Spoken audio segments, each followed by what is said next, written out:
Metal running through the pyramid stones, that is possibly more Gattenbrink doors. Can it be so? Hello.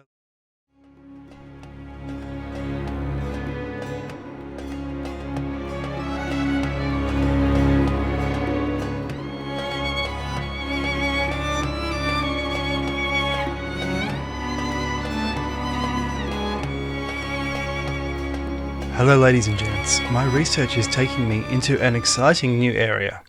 One Arab legend seems to claim the pyramids are metal, reinforced concrete. Listen to this account of the building of the pyramid written 1200 years ago. Now the pyramids are 3 in number, and they are one of the wonders of the world. Nor is there on the face of the earth their like for height and fashion and skilful ordinance, for they are builded of immense rocks, and they who built them proceeded by piercing one block of stone and setting therein upright rods of iron, after which they pierced a second block of stone and lowered it upon the first.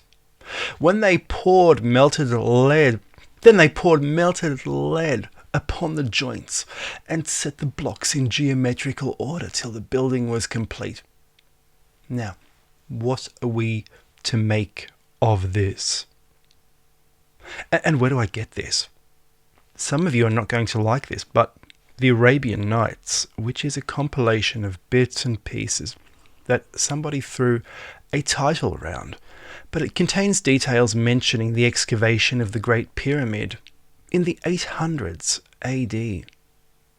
I'm going to link this below in the description so you can read the whole thing for yourself. This one is entitled Al-Mamun and the Pyramids of Egypt, Arabian Night number 298. In other words, it is to do with the excavation works done by Al-Mamun, a caliph of the Islamic Empire himself, in 832 AD. As a historian, my professional opinion is that this is the possibly popular rather than authoritative source on the excavation done during the time of the Islamic Caliphate, which someone decided to write down.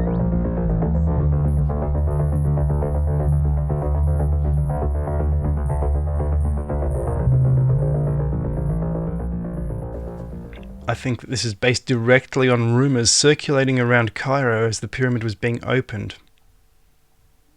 So, some say the Arabian Nights are just a fairy tale, so throw it away. I have used this source before, in a video in which I stated the pyramids were found to contain metal that does not rust, glass that does not break, and a library of records that was discovered in the Khafre pyramid. Now, let's say this is all just a fairy tale, but if so, how come the archaeology backs it up? What I did not mention before is that this same document talks about metal running through the middle of actual pyramid stones, which was first discovered in modern times when, in 1993, German engineer Rudolf Gattenbrink, as part of a larger team, took his robot up the very narrow star shaft from the Queen's chamber before it was blocked by the appearance of a stone door with metal handles coming out of it.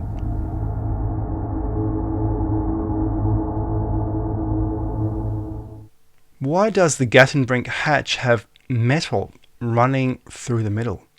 There are two possibilities. Either this is a type of reinforced geopolymer, that is a type of cement discovered in the 1970s that sets into stone and becomes almost indistinguishable from natural stone, rather than turning back into sand as inferior cement does, and this set around the metal as reinforced concrete does.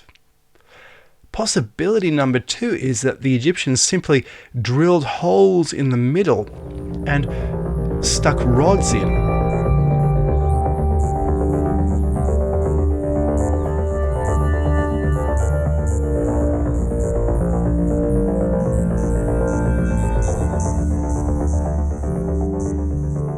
It's unbelievable. Now, how did the Arabs know this when they probably did not get as far as the Gattenbrink door? What did they find that has since been destroyed? So since the Arabian Nights possibly got it right about the metal reinforcing, what else did they get right?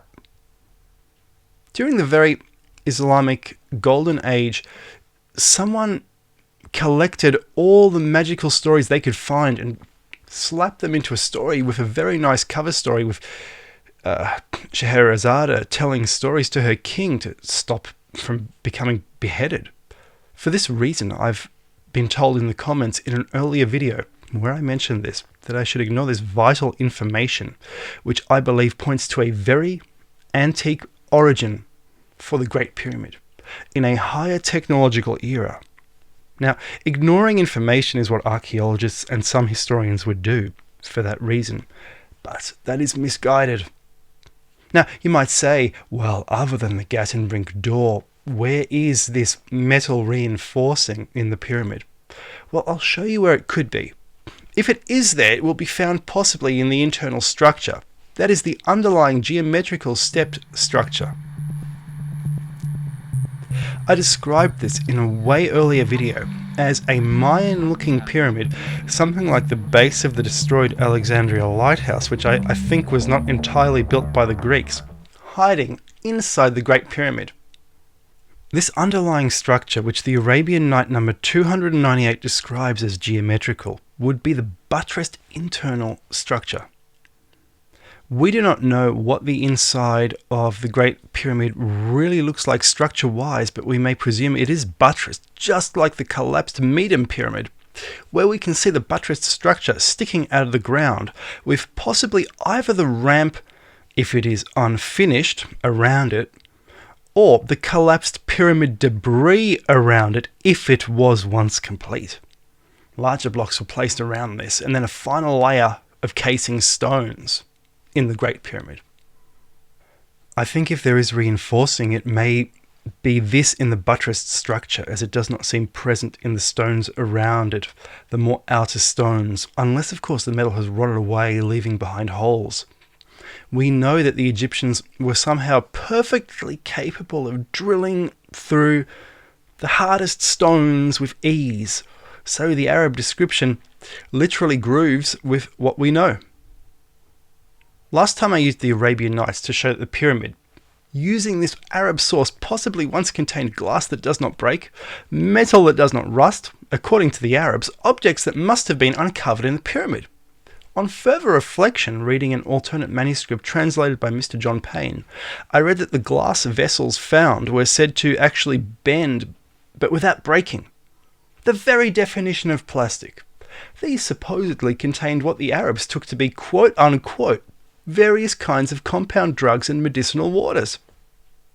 Secondly, I think these things are all consistent with the parallel technologies required to build an object as magnificent as the Great Pyramid in the first place.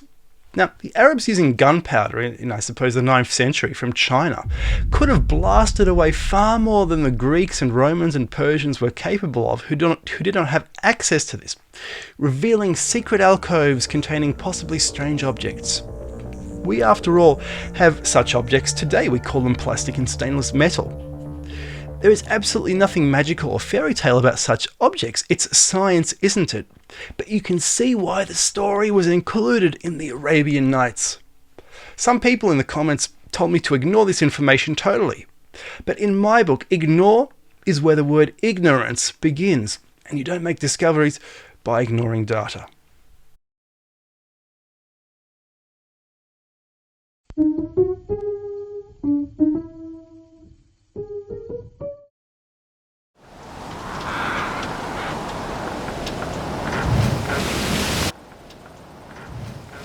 This is the second time I've had to reclaim my property from you.